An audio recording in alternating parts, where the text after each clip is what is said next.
Hey guys, Shadow the Oblivious here. It's dark, it's scary. That's right, it's Halloween. So, unfortunately, I will have to brighten it up in here a bit, but just a little. See, isn't that much better? Anyways, I'm here today to do my first review ever of a game that I really enjoyed. And that game, of course, is Castlevania, Lament of Innocence for the PlayStation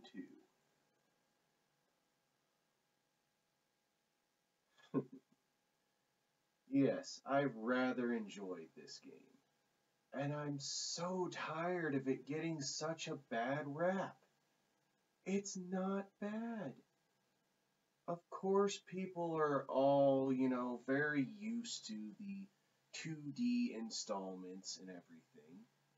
But let me try and show you and try to do this justice for what it really is.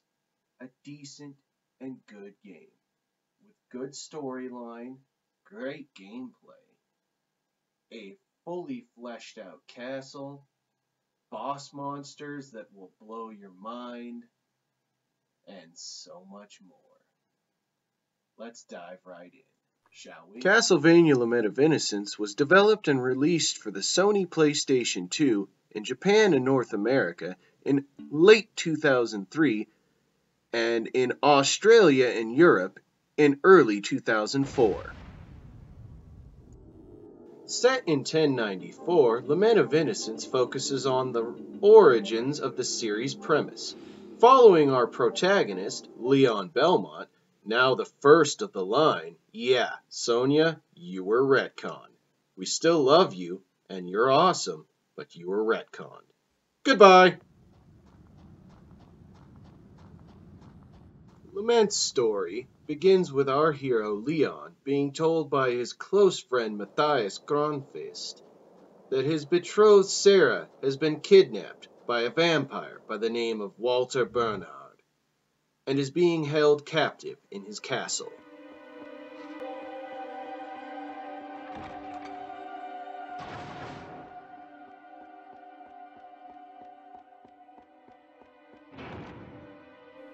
Upon arrival to the forest just at the edge of the castle grounds, Leon encounters Rinaldo Gandolfi, who gives him a whip crafted by alchemy to assist in killing monsters, and enchants his gauntlet so he's able to use magic relics within the castle.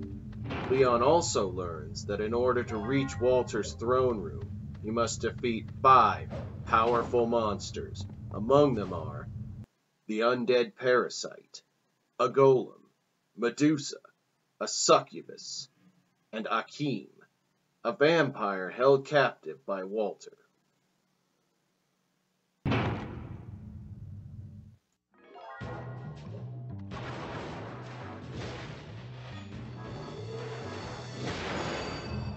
This shit's getting intense. Shall we continue? Let's proceed. The first section of the castle is the House of Sacred Remains. In this stage, Leon has to traverse the slightly immense interlocking rooms and hallways, picking up the occasional items, learning new combat skills, and building up the bestiary with each new enemy encounter as he makes his way to the first boss, those of you who the undead parasite. The undead parasite is kind of a pathetic boss. That and why the hell would I want to be playing whack-a-mole in a freaking Castlevania game anyway? I mean, seriously, what the hell? Konami, you were boneheads back then, you are now.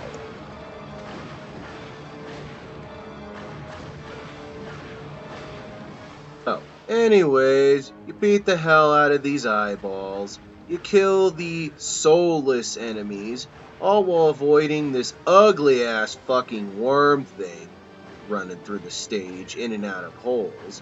And then, eventually, the actual main undead parasite shows up in the center or in one of the other 5 holes. Yeah, that's the actual part of the boss that you have to start whacking on. Yeesh. Yeah, like I said, fucking whack-a-mole. What the fuck?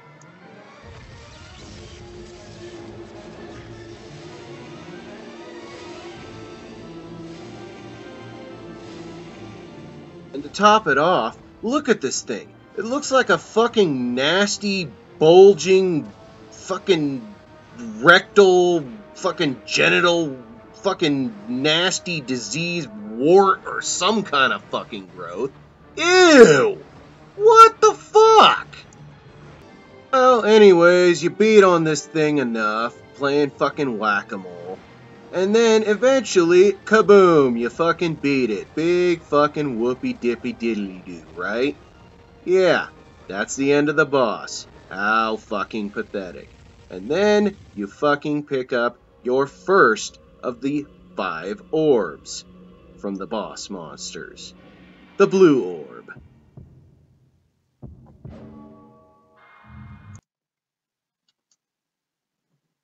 Well, guys, that was a freaking pathetic boss. But it doesn't mean the rest of them are any less hard. Holy shit. It just gets harder and harder from there. To be honest, yeah, they kinda went the lame route with, a simple boss for the first boss. But then again, it's to be expected, right? Yeah. Simply put, it's to be expected. But the rest of this game is incredible. It's loaded with so many different enemies, so many different items, so many different new combat skills and power-ups, and, well, just see for yourself. Section 2 starts you off in the Anti-Soul Mysteries Lab. In this second section, you kind of wash, rinse, and repeat as you did with the previous section of the castle. Go through, interlocking hallways and rooms, defeating enemies, building up your bestiary, gathering the power-ups scattered across the rooms, and so on and so forth. On your way to Stage 2's boss, the Golem.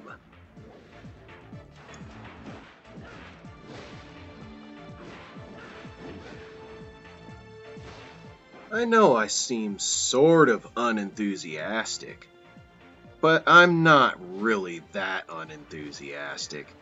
I mean, these sections of the castle are littered with such rich graphics and such detailed structure.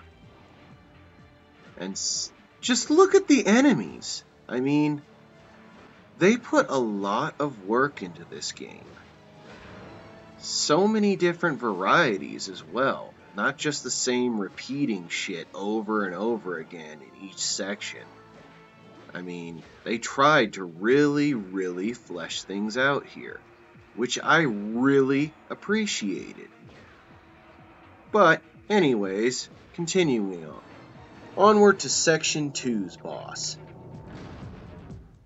You begin by entering this room and proceeding to make your way to this sculpture and adding the E plate to make Emeth, which means life, thus awakening this bastard. Behold the Golem. And he is one tough fucking customer. Seriously, he will swing around erratically, stomp, smash, bash, crash, even do like a rocket punch with one of his chained arms and then drag it back at you. He is such a fucking pain in the dick. Oh my god. I can't believe how many times it took me in my initial run to beat this sucker. But I digress. He's not all super hard and impossible. He actually eventually can be beaten.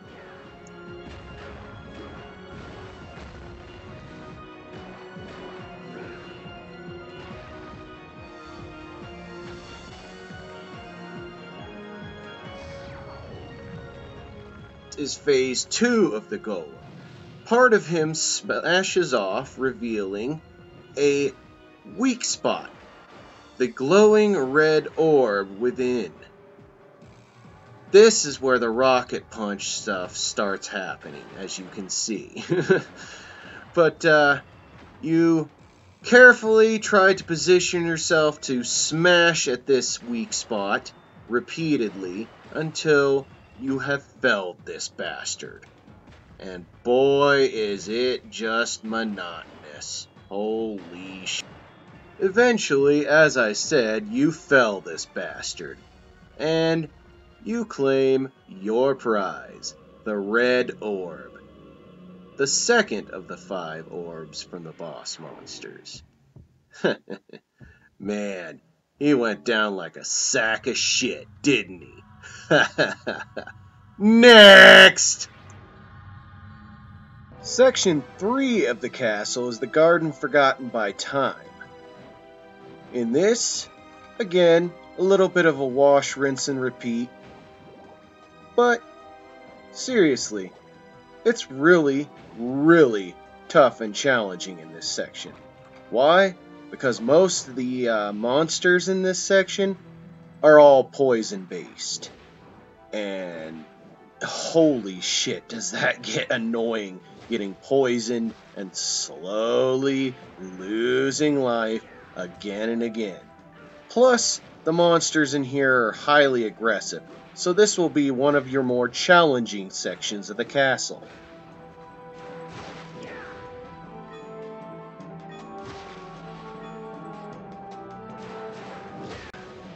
As I just said about the poison-based monsters, you may want to stock up on serums and a lot of health items at Ronaldo's shop before you progress any further through here. Also, as I had said, this is the section of the castle where enemies get a bit more aggressive. Example, these bastards. They are quite annoying as they are aerial enemies. And also, they have this effect, stone. God, that can get to be a pain in the ass.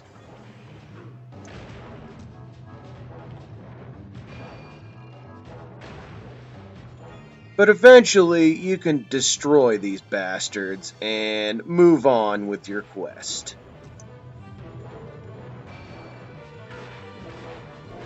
You'll eventually continue on into one of these challenge-type rooms, where you will face 3 Axe Knights. Well, maybe a few more. Yeah, 4. But, these aren't the main threat that you will be facing. Just watch and see. You'll see what I mean.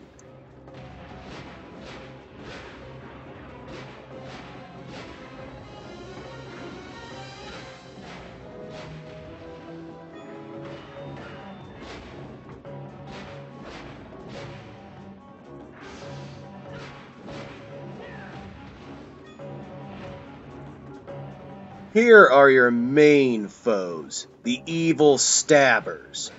Tunneling enemies with super long claws that slash at you and tunnel underground like this. Well, you get the idea. They are quite the pain in the ass, and I believe these are also poison type. They can poison you, so be careful.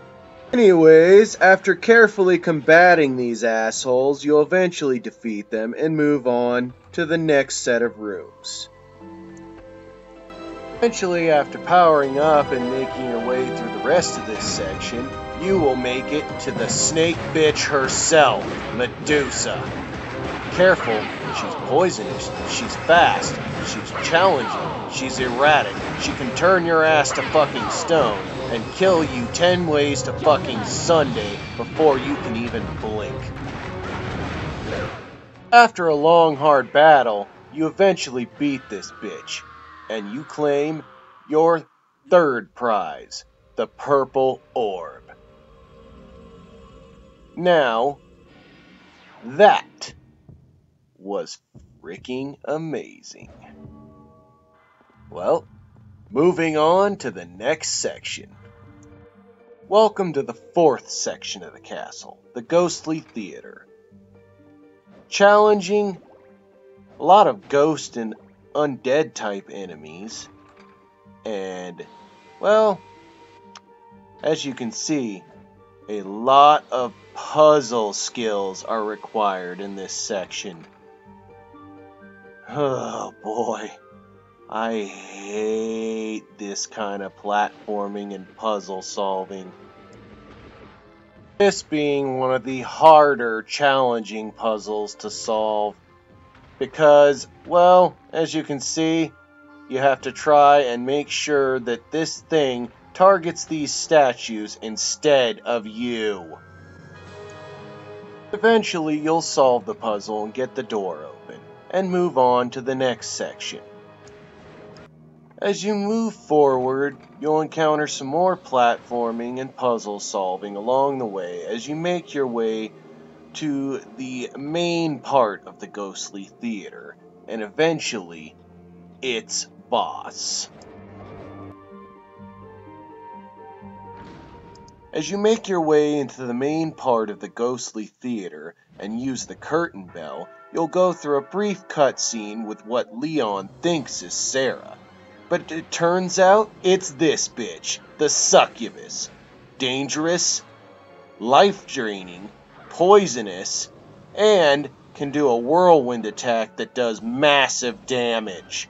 Man, holy hell, is she a pain in the ass.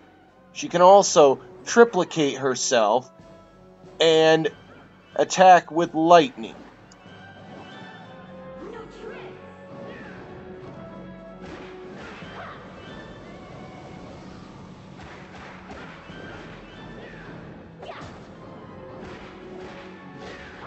Eventually, after a long and grueling fucking battle with this whore, you will fucking kill her and claim the fourth orb, the yellow orb, or gold, whichever you prefer.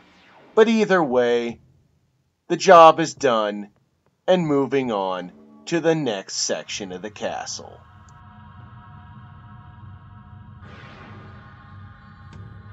Welcome to the fifth section of the castle, the Dark Palace of Waterfalls. Within this section, you will actually face a very specific sub-boss enemy from previous Castlevania installments. I speak, of course, of Castlevania 3, one of the most annoying bosses of all, the Doppelganger. This incarnation of the Doppelganger tries to somewhat duplicate Leon's abilities up to this point, although not perfectly. This is the first of 2 encounters with him. He will use holy water sub-weapons, and he will use his somewhat perfectly duplicated whip, as well as some of your combat skills up to this point.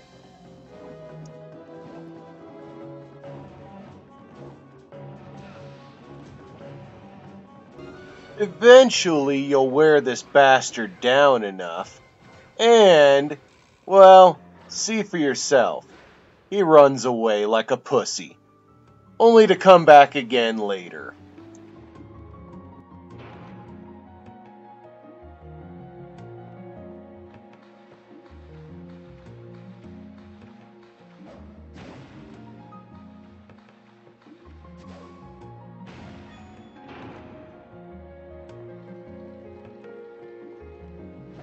Now comes one of the weirder parts of this section.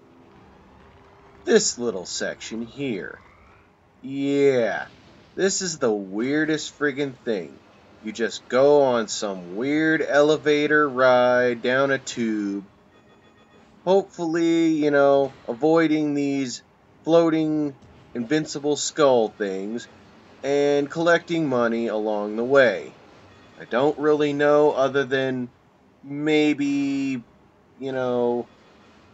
just adding to the game, but yeah, whatever.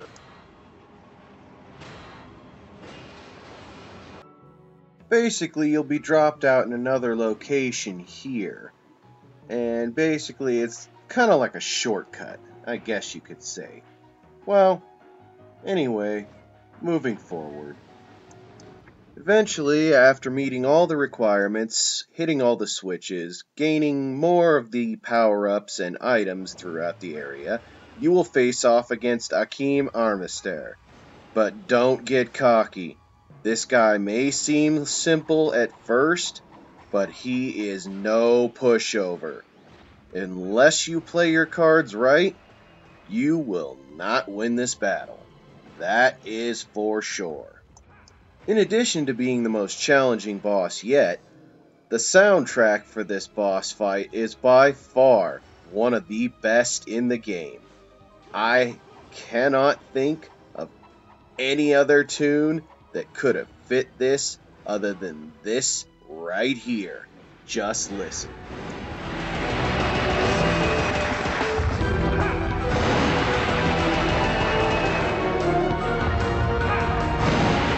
The reason I say Akim is no pushover is because of these 3 glowing orbs around the room. They actually provide a shield to him that makes him invincible as long as they're active. You have to crush all 3 of them to remove his shield, and then strike a blow. Eventually, through diligence and repetition, you will defeat Akim and claim your prize, the 5th orb, the green orb. Upon dying, however, Akim tells Leon of the existence of the ebony and crimson stones, and that the ebony stone creates darkness. Later, back at Ronaldo's cottage, Leon is told by Ronaldo that the crimson stone is used to convert the souls of vampires into power for its holder.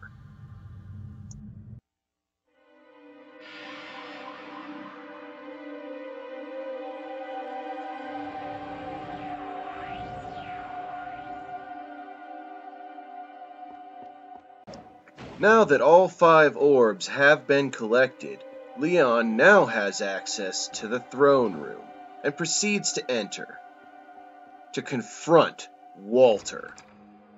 Upon entrance, Leon confronts Walter, manages to rescue Sarah, and tries to slay him, but to no avail. The whip just can't seem to touch him. Why is this, we wonder? Well, all will be revealed later back at Ronaldo's cottage. Upon return to Ronaldo's cottage, Sarah manages to set off the magical barrier, thus revealing that she is slowly turning into a vampire. Later, while Sarah rests in the back room, Leon and Ronaldo converse over why the whip could not even scratch Walter, and Ronaldo confesses that it is incomplete and requires the willing sacrifice of one who has been tainted by a vampire, Sarah. Leon is disgusted by this and refuses, but Sarah overhears all of this and begs him to kill her and use her soul to save others from suffering her fate. Leon reluctantly agrees and completes the ritual thus creating the series' famed weapon, the Vampire Killer. Oh yeah, look at that baby. It's beautiful. Oh yeah. Oh yeah, gonna fuck some shit up. Oh yeah. Fucking A. What? Yeah. Yo bitch vampire ass is going down now, motherfuckers. Moving right along, we go into the final section of the castle, Pagoda of the Misty Moon. This section of the castle is pretty much your biggest challenge yet. Strong, super aggressive enemies, a lot of repetition of puzzle solving skills and platforming, and so on and so forth.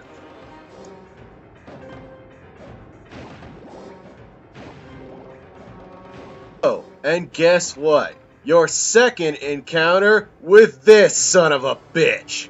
Yup, Doppelganger comes back with more of your combat skills up to this point. No more using the whip, and, well, let's just put it this way. He becomes such a pain in the ass at this point. But if you have everything leveled up, you can pretty much wail on him and beat the ever-loving fucking shit out of him quite quickly. And voila! Defeated. And you get your next power-up. An HP max up. Moving on. After meeting all the requirements, you will make your way to the keep and Walter's throne room. New whip in hand to confront Walter and whip his sorry ass good. After a brief cutscene, let the fucking battle commence. Time to beat the shit out of this asswipe. This will be your most intense battle yet. The battle plays out somewhat like the Dracula battles in previous installments, but it can get a little tricky from time to time. You will also possibly pick up a couple new combat skills while you are in this battle. But I digress. Let's just watch.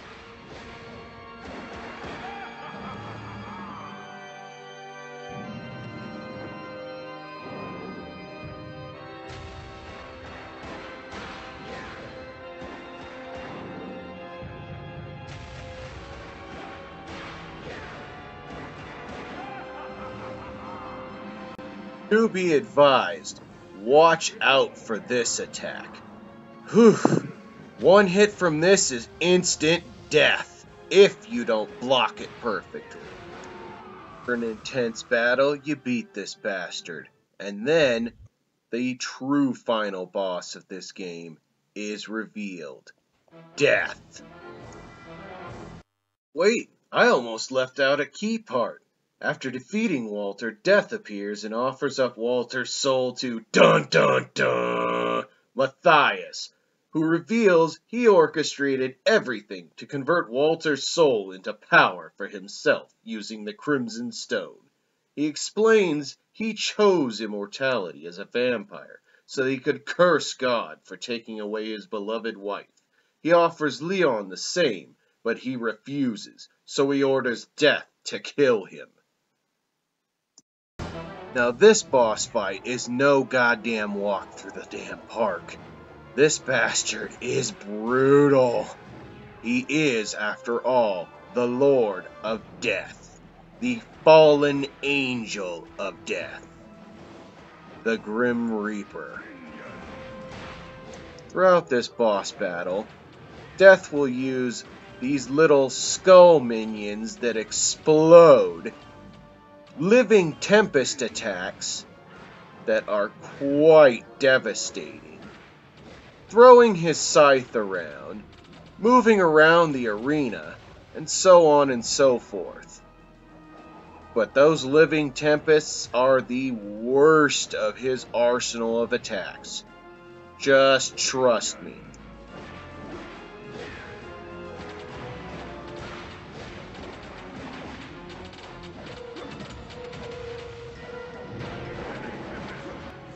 Oh boy, that was a close one. Holy shit. Whoa. After a long-fought battle that will keep you on your toes, you will defeat death and get to the final cutscenes of the game. It is in these final cutscenes that Leon vows that he and his family and clan will continue to hunt Matthias and the Knight for all time until he is wiped from the face of the earth. The epilogue rolls and reveals Matthias became Dracula, the Lord of Darkness. Well, that about wraps everything with this up. What an incredible game. I absolutely love this game. And I hope all of you do too. It's quite extensive. Also, in addition, it has a lot of replay value with a couple of extra characters. You can play as Akeem, or a special earnable character, Pumpkin. Goofy little thing he is. But also, there's a special extra boss, the Forgotten One. But I'll go into that another time. As for now, I actually have Halloween fun of my own to go have. Happy Halloween!